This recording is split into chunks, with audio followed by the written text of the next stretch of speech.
J'ai du mal, moi, à travailler sur les mood boards. Mes mood boards, moi, c'est mes dessins. Je travaille pour des personnages précis. La mode ne m'intéresse pas.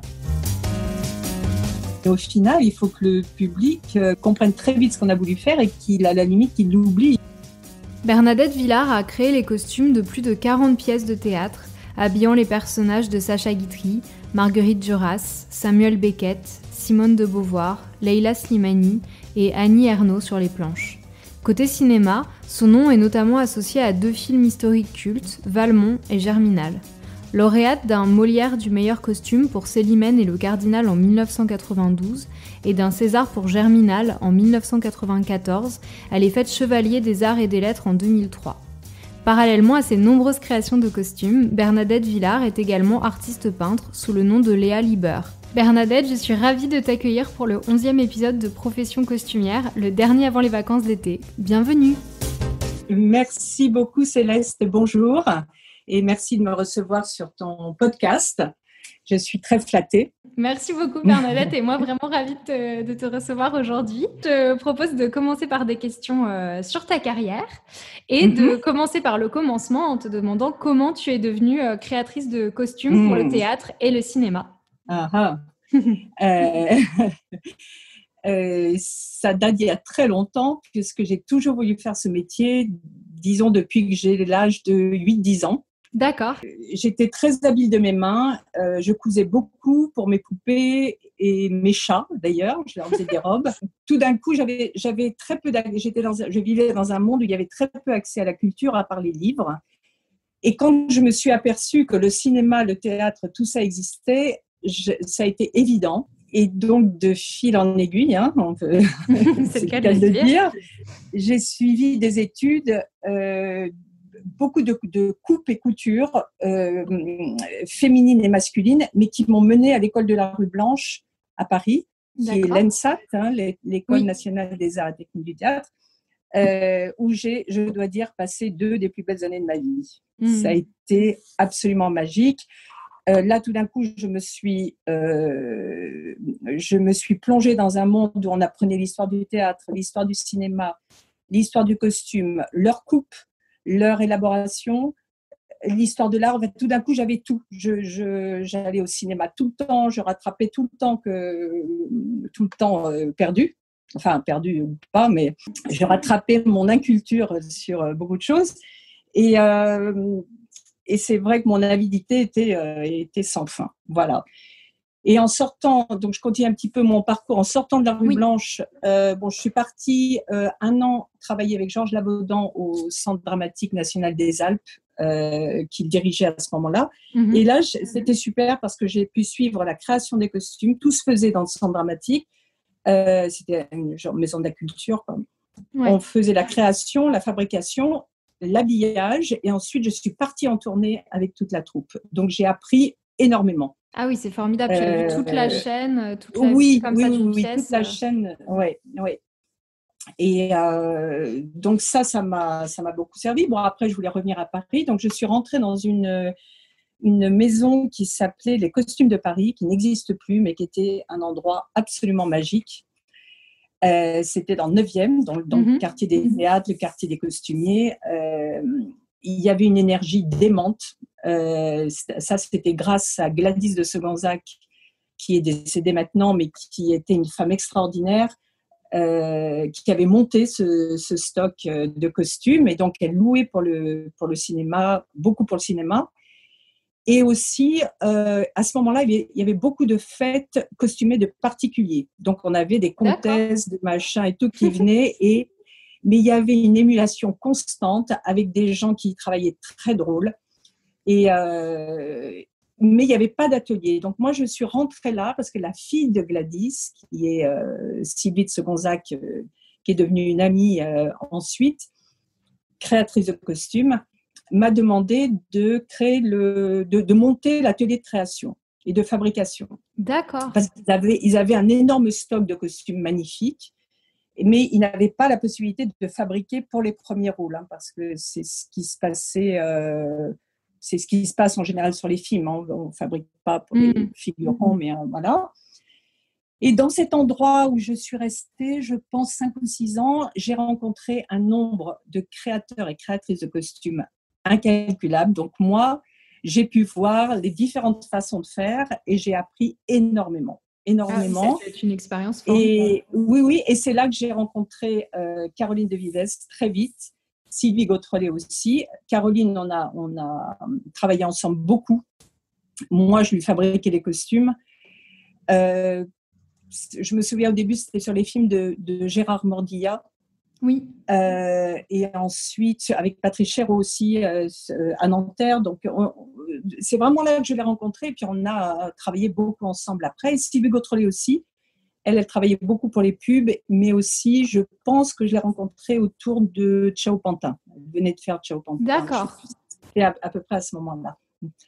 Donc, voilà. Mais j'ai pu collaborer sur de nombreux projets de cinéma ou théâtre. Et j'ai aussi rencontré une créatrice de costumes qui s'appelle Marie-France, qui est une Française qui vit à Los Angeles. D'accord.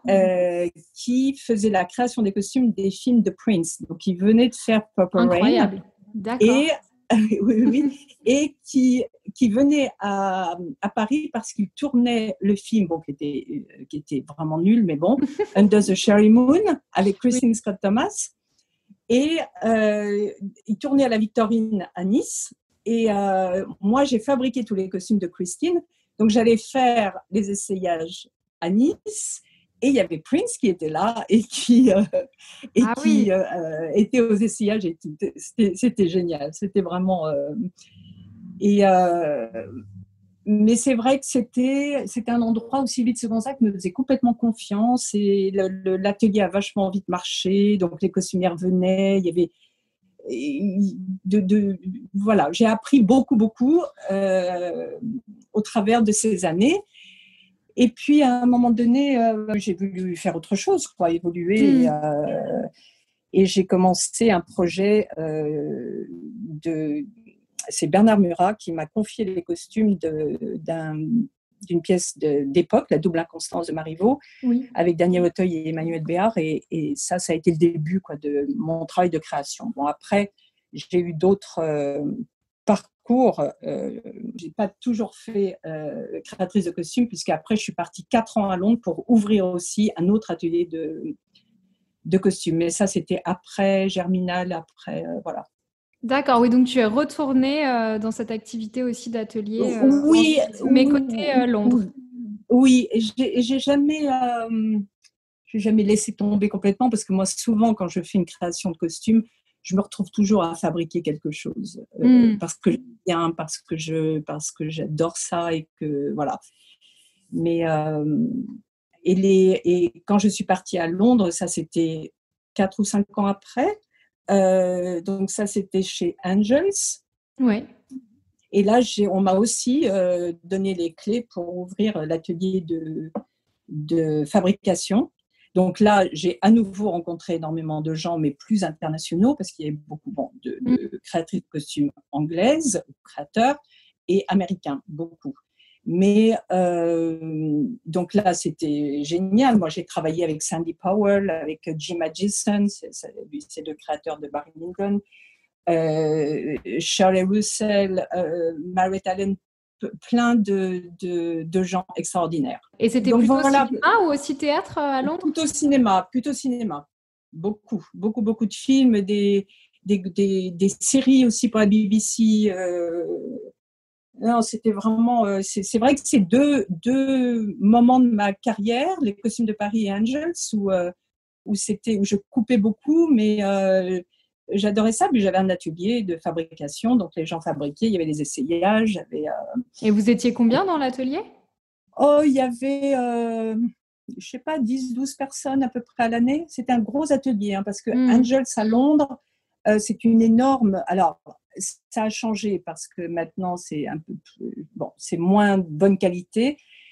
Mais à l'époque, ils avaient racheté Berman. Berman, c'était un énorme stock de costumes extraordinaire. Et bon, maintenant, l'ambiance a changé, c'est différent. Mais moi, les 4 années où j'y suis allée, c'était extraordinaire.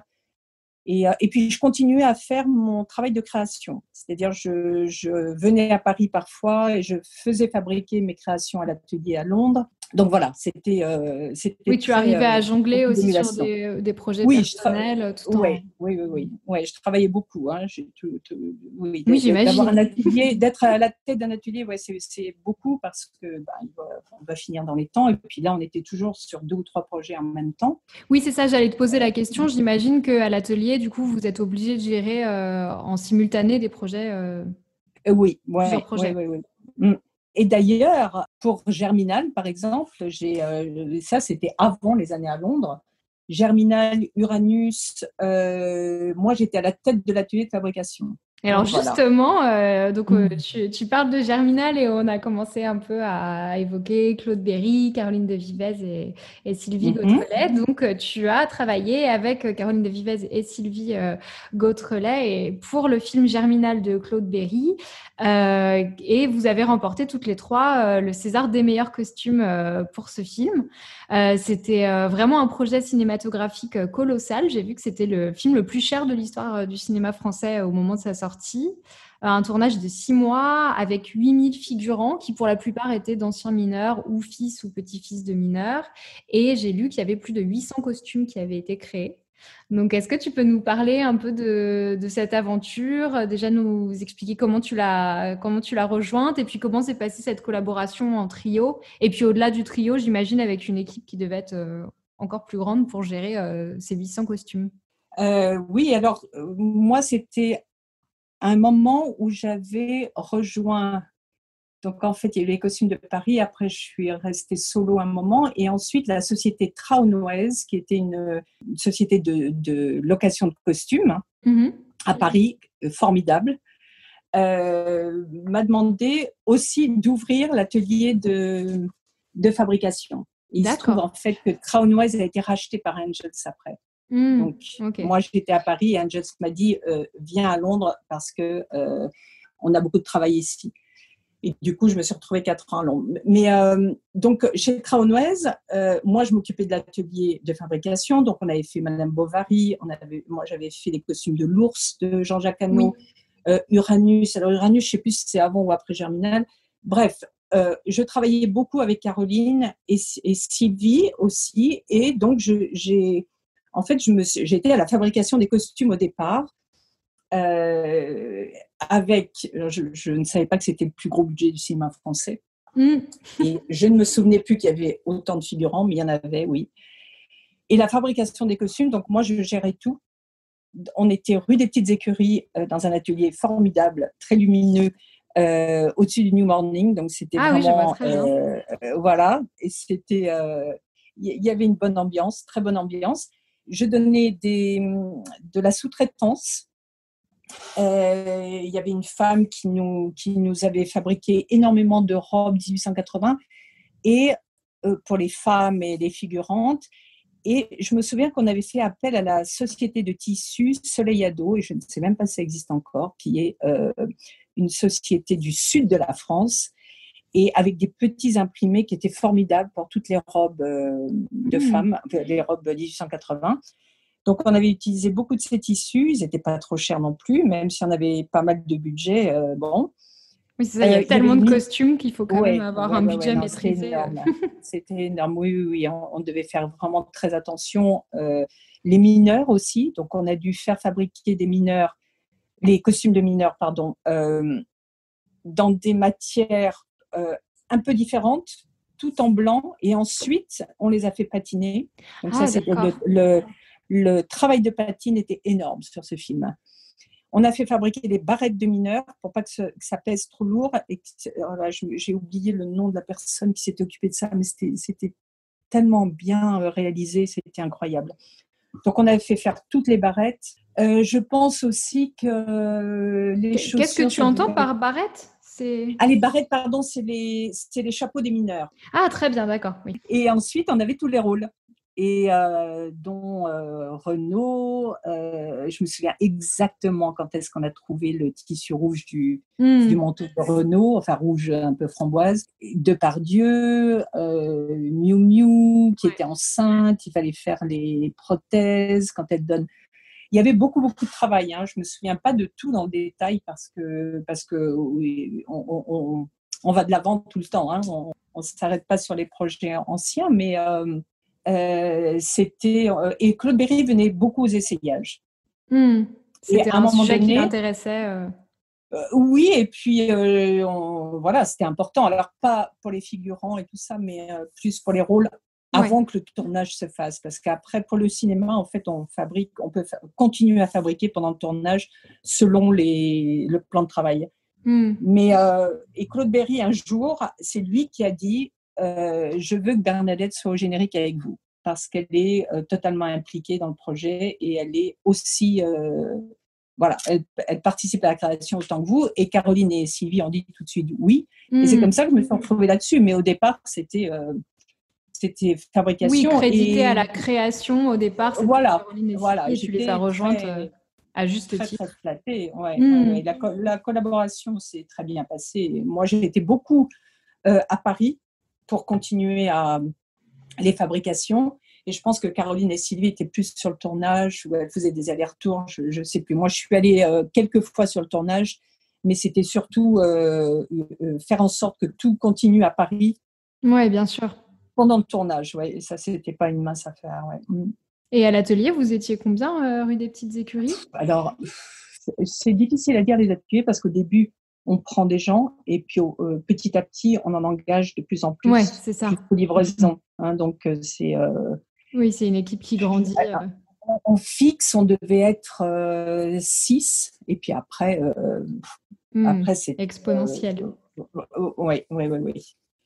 Et puis le travail de sous-traitance aussi. Je me souviens que Charlène, une femme extraordinaire qui était à Nogent-sur-Marne, nous a fait un travail formidable des robes, parce qu'en essayant de mettre des détails, pas les mêmes sur toutes, parce que c'était pas facile de trouver des détails, des petites choses un peu différentes pour faire que ça marche. Sans que ça fasse trop costume.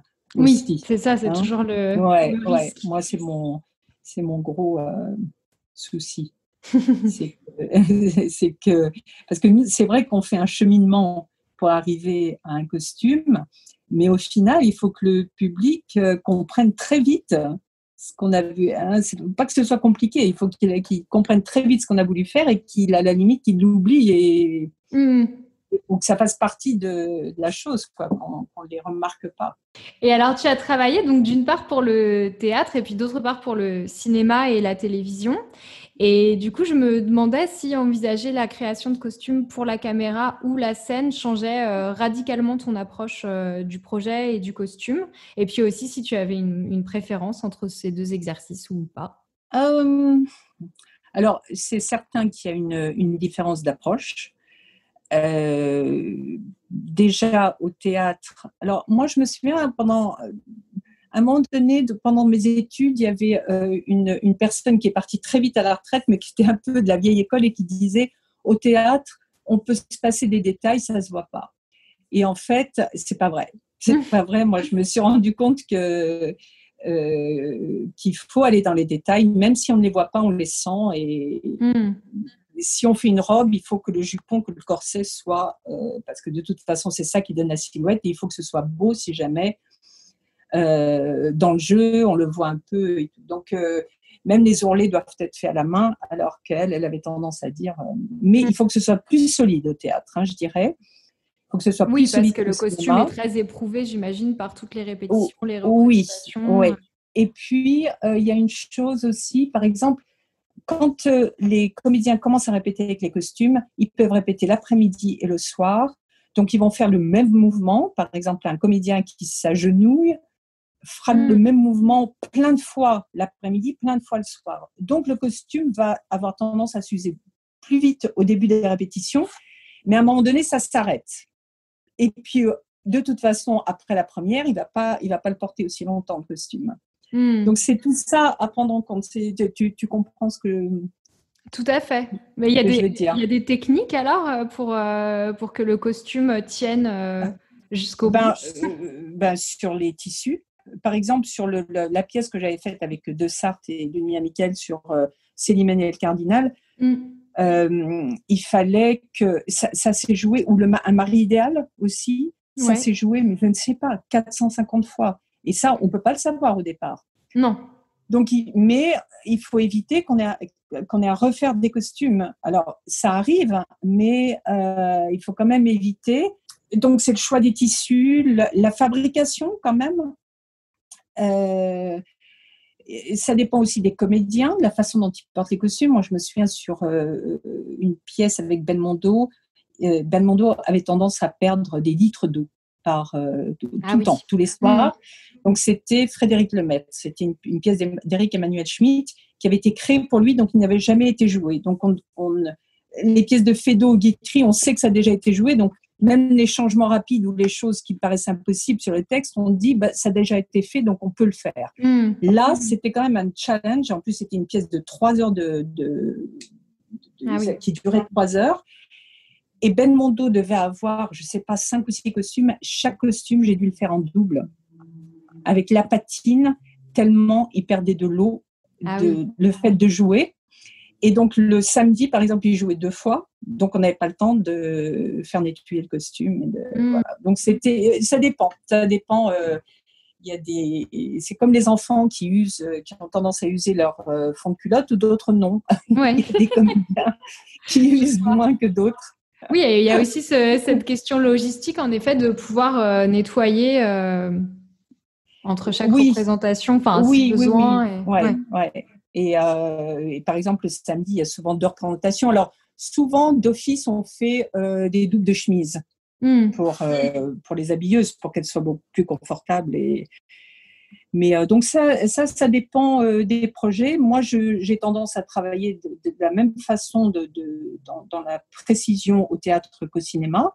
Au cinéma, il y aura les gros plans où on va voir peut-être plus de détails. Donc, peut-être il y a des petites choses à faire un peu plus précisément. Et puis au théâtre, il y a les 2 semaines de répétition en costume, ou 10 jours. Ça dépend des budgets, des projets et tout. Mais entre 8 et 2 semaines avant la première. Donc, on peut faire des petits changements ou de retravailler le costume. Je ne dis pas de changer radicalement parce que ça peut déstabiliser vraiment les acteurs. Mais bon, ça peut arriver. Et qu'on se trompe. Oui, vous avez plus de temps pour voir le costume en mouvement et en situation. Oui.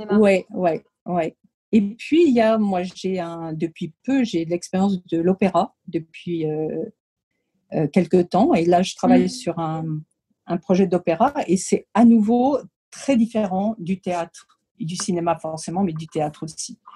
J'avais eu une petite expérience sur la reprise d'Electra de Chéreau à Berlin, où j'avais aidé Caroline Desvivez il y a 2 ou 3 ans. Et là, j'ai travaillé l'année dernière avec Anne Kessler à l'Opéra Comique sur une pièce d'Offenbach où on l'avait fait très comédie musicale. D'accord. Et là, je travaille avec Pauline Bale à nouveau, avec qui j'avais travaillé sur Chanson douce au studio de théâtre l'année dernière. Et Pauline est une jeune metteur en scène. Elle vient de faire une adaptation d'Iliade et Odyssée et des Illusions perdues. D'accord. Et là, on lui a demandé de mettre en scène Orfeo et Eurydice de Monteverdi. Et donc, je fais les costumes et je dois dire que la création de ces costumes s'est faite pendant le confinement.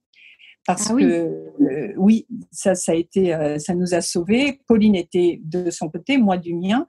On a fait un Zoom avec l'Opéra Comique qui a gardé le projet, parce qu'on pensait, comme c'est pour juin 21. Bref, donc on a beaucoup travaillé sur ces costumes.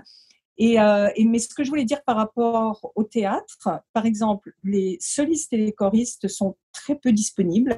Bon, je parle en dehors de cette période parce qu'en ce moment, c'est quand même très particulier avec le Covid. Donc, je parle en situation normale. Ils sont très peu dispo parce qu'ils sont sur plein de projets. Et donc, on monte l'atelier de costumes. Alors là, à l'Opéra Comique, il y a un atelier formidable. Donc, on monte l'atelier, genre 2 petits mois avant la première. D'accord. Ensuite, on fabrique. on a les choristes en essayage et les solistes, mais au gré de leur disponibilité. On a la générale piano qui est la première en costume et cette générale piano se fait 2, 3, 4 jours avant la générale. Donc l'atelier, l'atelier doit se tenir prêt aux changements et retouches s'il y a lieu, et voire même travailler la nuit. Ah oui, c'est un timing très serré. Oui. On aura fait des essayages. Par exemple, pour l'année dernière, sur le Offenbach, on est parti avec Anne à Limoges pour faire les essayages des 30 choristes qui avaient plusieurs costumes. Donc, on a vraiment rythmé, parce que les choristes faisaient partie de l'Opéra de Limoges.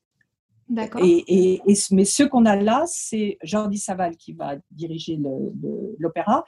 Et lui est de Barcelone et il prend ses choristes. Donc, peut-être qu'on aura à aller là-bas pour au moins faire un essayage au milieu de l'atelier.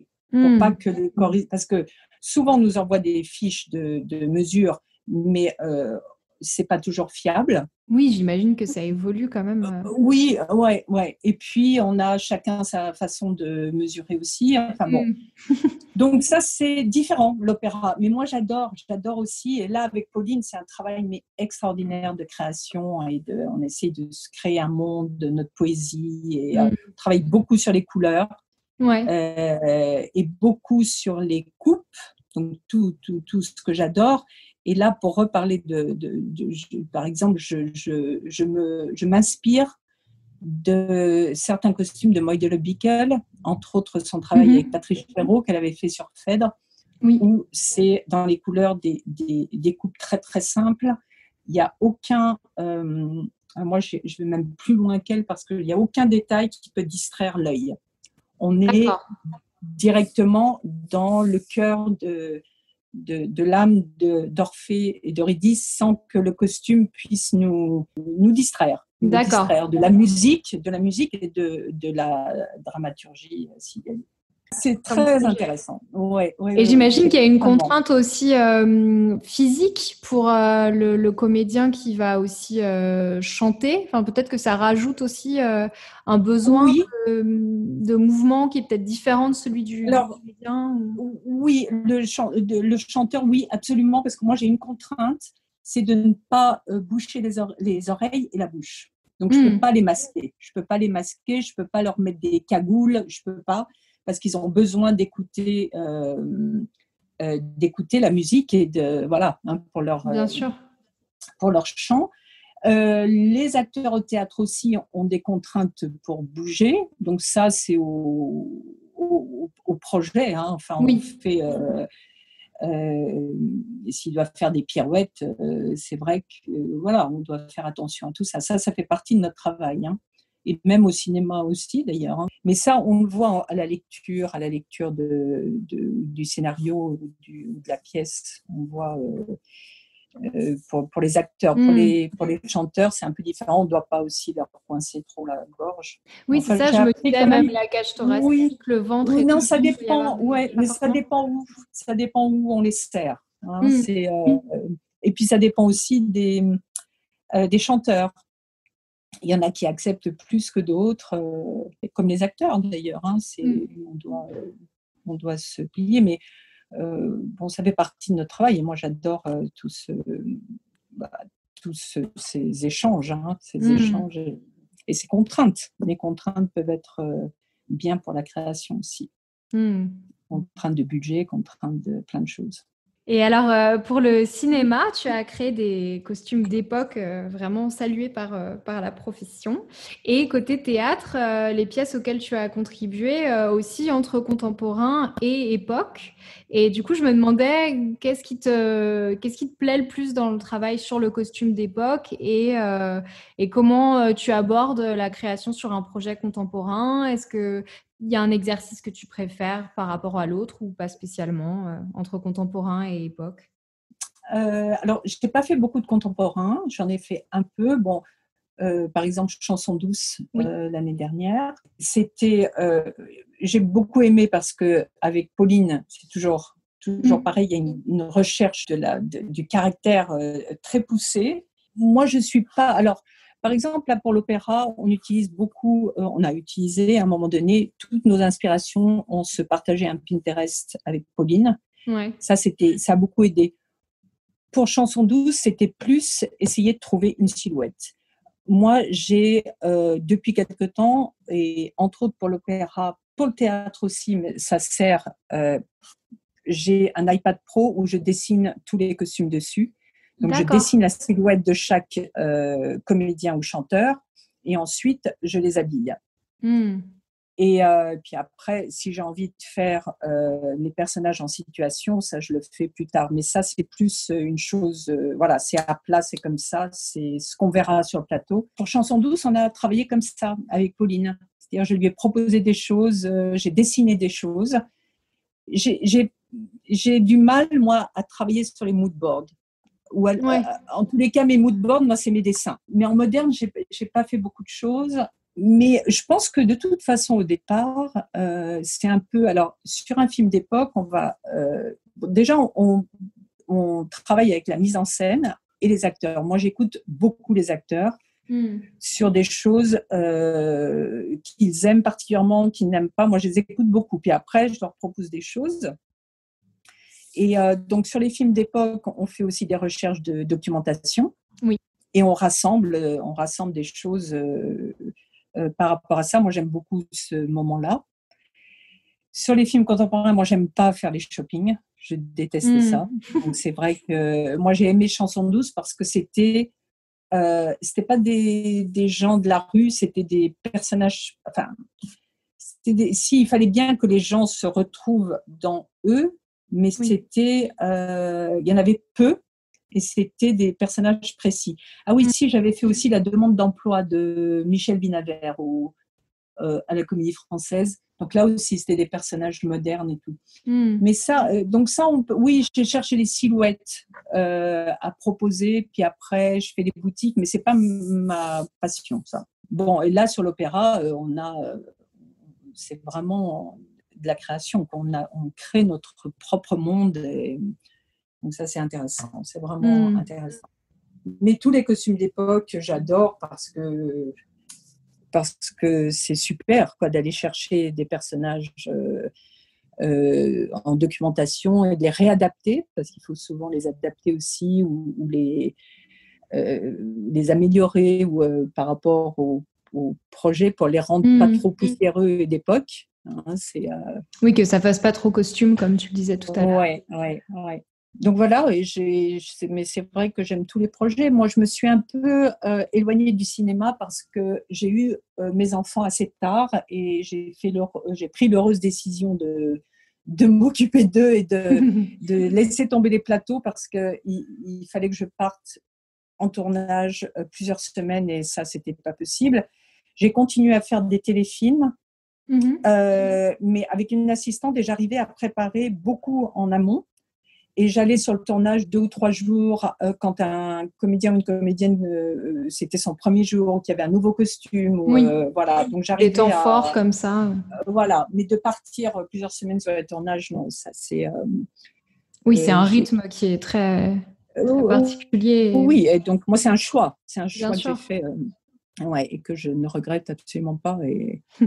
Tant mieux. Et voilà. Et puis au milieu de ça, d'ailleurs, ça c'était dans les années 2000, début des années 2000. J'étais en plein dans les costumes, je continuais mes créations et il y a 2 personnes qui sont venues me voir pour créer cette société pour vêtements pour enfants qui s'appelait Manomia. Donc on a fait ça pendant 4 ans, mais je crois qu'on est arrivé un peu tôt après la mode des vêtements pour enfants a été développé, mais nous, on était peut-être un peu tôt. Enfin, en tous les cas, ça a super marché. On avait plein de revendeurs partout dans le monde. Et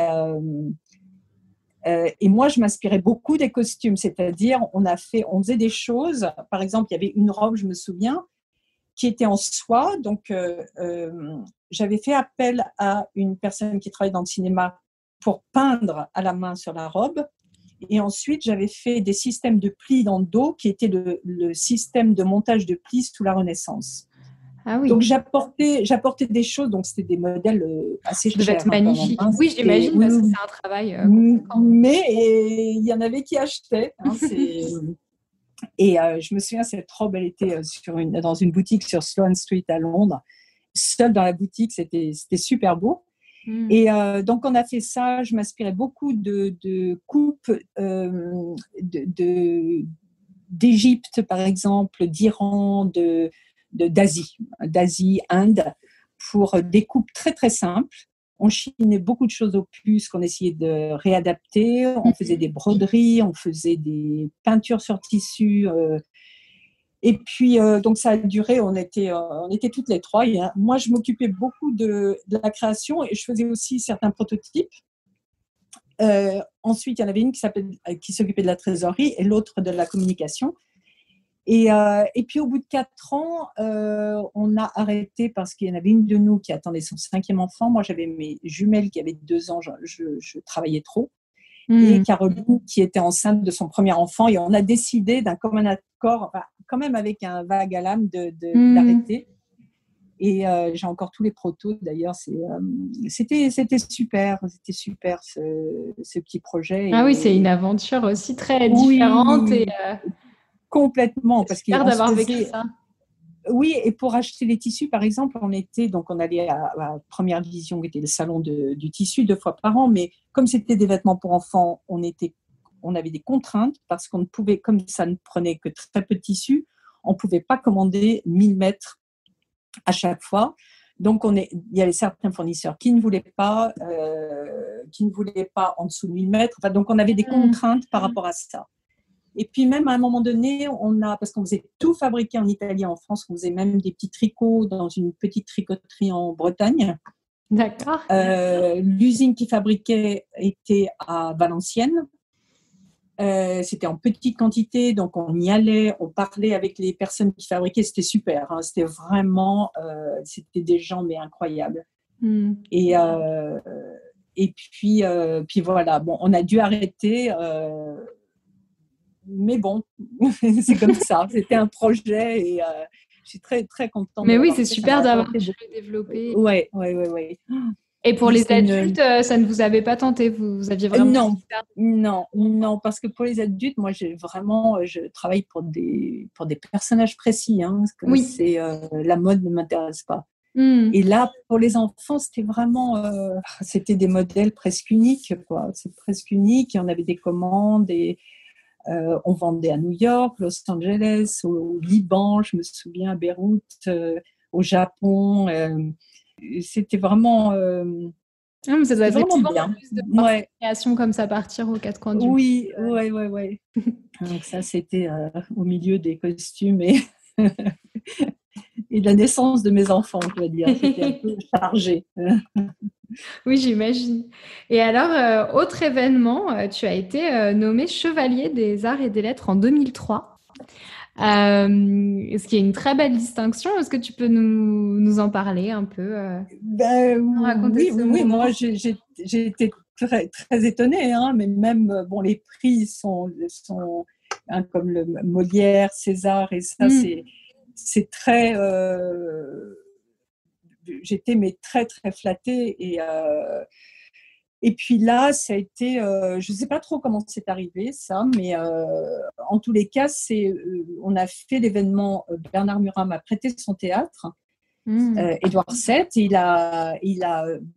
il a été une des personnes avec Isabelle Huppert qui m'a remis la distinction, l'ordre.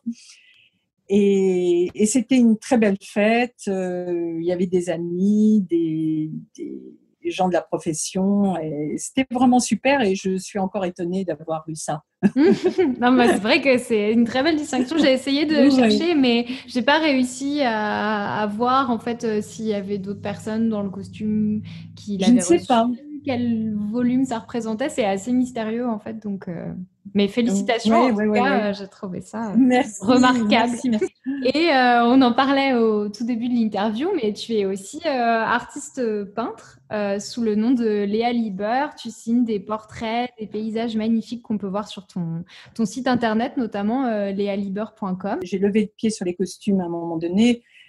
Parce que j'ai toujours, moi, de dessiner, ça fait partie de mon métier. Je ne conçois pas un projet sans dessiner des silhouettes et essayer, voilà, et que j'adore ça. et j'ai pris des cours de peinture à l'huile, et donc j'ai fait beaucoup de portraits, et depuis quelque temps, je fais pas mal d'abstraits, et je peins à l'huile et à la cire. Je fais des expositions parfois, mais bon, ça demande aussi beaucoup de travail et d'investissement, donc je fais ça pour mon plaisir aussi. Et là, j'ai un grand studio dans ma maison, et je passe beaucoup de temps dedans. Tu t'y consacres beaucoup aujourd'hui. Ouais, où je dessine, je peins, mais je dessine aussi. Je me fais la main, ou j'essaie de ne pas la perdre, de ne pas perdre la main. Et je me posais la question justement, quand tu fais des portraits, est-ce que le vêtement prend une part importante dans ton travail, ou finalement pas plus que ça, ou même finalement le vêtement va moins t'intéresser à peindre que le visage, l'expression de la personne que tu peins? Ouais, non, ça n'a, non, le vêtement, non. J'aime beaucoup peindre des portraits, donc bon, c'est vrai que quand je dessine le vêtement, je les rate rarement, parce que même si je dessine un col, parce que je sais exactement C'est ça. comment ça tombe, mais c'est surtout moi les portraits, et puis là je fais de plus en plus d'abstraits, donc voilà, donc le vêtement s'éloigne. Oui, de Nicolas Destal, et plus sur les couleurs. En fait, je suis beaucoup sur les couleurs. Ouais, ça j'adore. Oui, donc il y a toujours un pont quand même très clair aussi avec. Oui. Dans le costume. Et alors, j'avais quelques questions un peu plus générales sur le costume à te poser. Je me demandais, par exemple, s'il y a des costumes de cinéma qui te plaisent particulièrement dans l'histoire du cinéma et qui t'inspirent, qui t'accompagnent, des images. Oui, il y en a beaucoup. Qu'est-ce que j'aime Alors, moi, il y a un film qui m'a beaucoup marqué. Je retourne à Moïse le Bickel, parce que c'est La Marquise d'O d'Eric Rohmer, et j'adore l'esthétique d'Eric Rohmer. Je sais qu'il était très sensible aux costumes, aux couleurs, et je ne sais pas si tu as vu La Marquise d'O, mais c'est un film extraordinaire, et le texte de Kleist est vraiment, c'est avec Bruno Ganz et Edith Cleaver qui joue, enfin, entre autres, parce que, et les costumes sont absolument magnifiques. Ça date des années 70, je dirais, fin des années 70 peut-être. Et je sais que Rohmer, il a tourné en allemand, et Rohmer a travaillé l'allemand des années avant pour pouvoir le tourner en allemand, justement. Et c'est donc bijou. Une préparation. C'est un bijou, oui. Mais même, vous regardez Le Genou de Claire ou des films, il y a une esthétique que j'aime beaucoup, beaucoup. J'aime aussi alors Danilo Donati, c'était le costumier de Fellini et de Pasolini, parce que moi, le cinéma de Pasolini, j'adore. Donc, bon, qui d'autre Piero Tosi, bien sûr. Il m'a beaucoup... Et c'était un peu mon mentor au début où j'étais à la Rue Blanche. Lui, mais aussi Anthony Powell.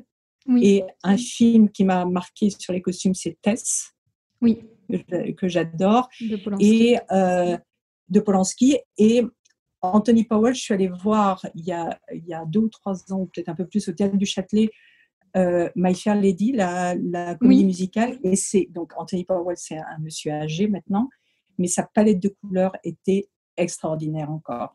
C'était super, vraiment très très beau. Et je me souviens, j'avais fait un film avec Ariane Ascaride et Anaïs Desmoustiers, c'était sur George Sand, c'était un téléfilm. D'accord. Et j'avais essayé de retrouver cet esprit du costume de Tess, même si c'était 30 ans avant. Vraiment, ça c'est très beau. Alors, évidemment, Piero Tosi aussi, mais je trouve que Piero Tosi était un costumier qui marchait extrêmement bien avec Tirelli, qui fabriquait les costumes, et Visconti. C'était un trio presque parfait, presque parfait. Et puis, Moïse de Le Bickel, par exemple, dans le Phèdre de Patrice Chéreau, j'ai adoré. Et il y a aussi une autre créatrice de costumes que j'aime beaucoup, qui est Chloé Obolensky, qui a travaillé beaucoup avec Peter Brook. Et le Mahabharata, par exemple, voilà. Ça, c'est des gens qui m'ont beaucoup porté au début de ma carrière. Quand je sortais de la Rue Blanche, j'ai été portée par ce monde. Et puis, il y a une autre petite anecdote que j'ai apprise il n'y a pas très longtemps, c'est que sur À bout de souffle de Godard, il n'y avait pas de costumier. Et Belmondo a emprunté la veste qu'il porte à Jean-Pierre Mariel. Et je trouve que cette veste un peu grande, je ne sais pas si tu as je l'ai très bien en tête. Ça marche tellement bien. Donc, c'est chouette. Parfois, voilà, c'est... Mais j'imagine qu'il doit y avoir des jolies histoires en effet avec la nouvelle vague, parce que je crois que c'est assez rarement finalement des costumiers, dans les recherches un peu que je faisais sur le sujet. Et donc en effet, je pense que tout ce qui s'est improvisé avant et sur le tournage, ça doit être des jolies histoires. Ouais. Bon, moi j'adore aussi tous les costumes des films de sauté de Romy Schneider et tout ça. J'adore Romy Schneider et c'est vrai que voilà, magnifique. Oui, c'est magnifique. J'ai revu Les choses de la vie il n'y a pas longtemps. Moi j'aime beaucoup sauter. D'ailleurs, j'avais travaillé sur un des films de sauter qui était Nelly et Monsieur Arnaud. Ah oui, que j'adore. Alors, Corinne Jory est une créatrice de costumes avec qui j'ai travaillé beaucoup. Et elle a fait beaucoup de costumes pour les films de Claude Sauté, pour Romy Schneider. Et là, elle m'avait demandé de faire la petite robe noire d'Emmanuel Béard. D'Emmanuel Béard. Et je crois que j'avais fait d'autres choses aussi. Et ça, c'était un bon projet aussi. Mais c'est le dernier film, si je ne dis pas de bêtises. C'est possible, oui, c'est possible. Qui est très beau. J'adore les films de Piala aussi. C'est, pour moi, Nos Amours, c'est un des films les plus réussis sur l'adolescence. Voilà, bon, il y a plein de choses. Moi, je suis inspirée tout le temps. Et puis, l'année dernière, il y a maintenant 3 ans, peut-être qu'on se connaît, avec Anne Kessler. Oui. Avec qui j'avais fait une pièce de Strindberg au studio des Créanciers, au studio de la Comédie Française. Et ça a été une rencontre incroyable parce que Anne est quelqu'un qui a une émulation, elle est cultivée comme j'ai rarement vu, une cinéphile, et elle m'apporte beaucoup, elle m'a appris beaucoup. Donc moi, ce que j'aime aussi dans notre métier, c'est qu'on apprend par les gens, par les rencontres, et voilà. Ça, c'est formidable. C'est formidable. Et ça a vraiment été une très, très belle rencontre, Anne, et on espère qu'on va refaire des projets ensemble. Est-ce que toi, il y a un costume que tu as créé, une silhouette que tu as pensée et dont tu es particulièrement fière ? Je ne sais pas. Il y a un projet que j'avais fait, un téléfilm aussi, qui était un remake de Madame De. Alors, c'est plus une ambiance qu'un costume. Alors, déjà, Carole Bouquet, ça avait été super de l'habiller, vraiment, elle était magnifique. Mais par exemple, on avait des balles, on avait 3 balles et on s'était amusé à donner des thèmes aux balles. Donc ça, c'était un super travail. Il y a des projets un peu plus drôles. J'avais fait Bérénice de Racine avec Depardieu en Titus, toujours pour la télévision. Et donc ça, c'était quelque chose. J'imagine. Je me souviens que Carlo Pompei m'avait fabriqué des bottes mais magnifiques pour Depardieu. Il avait sa toge de Titus, et j'avais pris des voiles de lin, j'avais essayé de faire ça le plus léger possible. Et je vois arriver Depardieu en train de déclamer ses vers de Titus en basket avec sa toge. Je lui dis, mais Gérard, tu peux pas faire ça. Il me dit, mais on s'en fout, ma chérie. Et en fait, les bottes sont restées au placard. Et, mince, elles n'ont jamais vu la scène. Il y a des petites anecdotes. Enfin, c'est drôle. On filme rarement les pieds des acteurs. Aussi. Oui, c'est ça, c'est le... Donc, il n'avait pas envie de s'encombrer, c'est drôle. Oui. Donc, voilà. Puis, il y a un projet aussi ça, c'était avant, je dirais, la mode des séries et tout ça. C'était une mini-série. C'était d'après le Clan des Pasquiers de Duhamel. Téléfilm. Et moi, ce qui m'avait beaucoup plu là-dedans, c'était que c'était la même famille de 1895 après la Première Guerre. Donc, c'était 4 épisodes. Donc, le premier, si je me souviens bien, c'était 1890 ou 15. Ensuite, on avait 1905. Ensuite, il y avait 1913. Et ensuite, après la guerre de 14-18. Et je me souviens, il y avait Raphaël Personnaz, d'ailleurs, dedans, qui était nouveau, que j'aime beaucoup, beaucoup. Et ça, c'était super parce que on suivait cette famille sur 40 ans et j'avais beaucoup aimé faire ça. Ah oui, ça doit être un beau projet où on suit les personnages, mais on change d'époque et comment on les adapte. Ça devait être super intéressant comme exercice. C'était bien. On avait un budget plutôt bien aussi parce que maintenant, on n'a pas beaucoup de préparation et c'est toujours... Et qu'est-ce qui te plaît le plus dans ton métier, côté costume, côté création de costumes, qu'est-ce que tu préfères dans ce métier? Moi, j'aime il y a plusieurs moments. Il y a toute la préparation, la recherche, ça j'aime beaucoup. Les échanges avec les acteurs et les metteurs en scène, les réalisateurs. Et puis, même si je ne dors pas la nuit d'avant, c'est de voir les costumes sur le plateau. Et voilà, ça c'est. Et puis après, de fignoler, d'aller dans les détails. Vraiment. Oui, peaufiner, voilà. Et puis bon, il peut y avoir aussi des moments douloureux. Hein. J'imagine. Moi, je suis beaucoup dans le doute tout le temps. Dès qu'on m'appelle sur un projet, déjà, même si c'est pour dans un an, je commence à travailler dans ma tête tout de suite. Et je ne m'arrête plus. Je ne m'y arrête plus. Et est-ce qu'il y a un type de projet sur lequel tu aimerais particulièrement travailler? Et pourquoi? Je ne sais pas, moi je suis comblée avec tout ce que j'ai. Donc oui, il faut dire que quand on regarde une carrière tellement impressionnante et riche que j'imagine que quand même. Mais je me disais peut-être, je ne sais pas, une personne avec qui tu aurais envie de travailler ou pas spécialement. Hein, non, pas particulièrement. Enfin moi non, je suis contente avec. Ça ne me vient pas à l'esprit. Moi, j'ai rencontré tellement d'acteurs. Moi, j'aurais aimé travailler avec Peter Brook. Ça, vraiment. Mais quand je travaillais avec Caroline de Vivez à Nanterre, il y avait Chéreau, donc c'était génial. Il y avait... donc je peux pas. Oui, c'est je ne sais pas. Quand même. Oui, moi Pasolini, mais c'est plus possible. Donc non. J'en parle, moi. Malheureusement. ou des acteurs. Oui, il y a un costume moi que je trouve dans le cinéma un costume est presque parfait. C'est le costume de petit tailleur gris de Kim Novak dans Vertigo. Ah oui. Et je trouve que c'est un bijou de costume parce qu'il passe tellement bien, on s'en aperçoit plus, quoi. C'est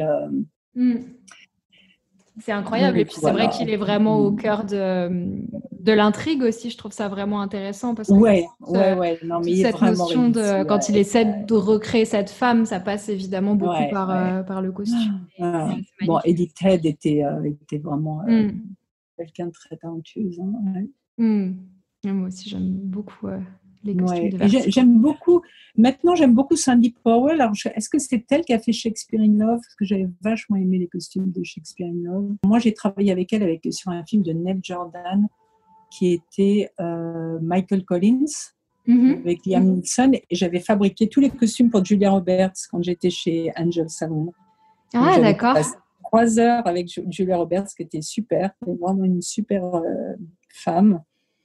Et c'était les années 20. C'est un très beau film, d'ailleurs, sur l'histoire de l'indépendance d'Irlande. Très, très beau film avec Liam Neeson. Et elle, Julia Roberts, a un tout petit rôle. Merci à Bernadette Villard d'avoir partagé son parcours riche et atypique. Vous pourrez retrouver les costumes dont nous parlons sur Instagram, @professioncostumière. Si vous aimez Profession Costumière, n'hésitez pas à en parler autour de vous. Je vous souhaite un bel été et je vous dis à bientôt pour de nouveaux épisodes.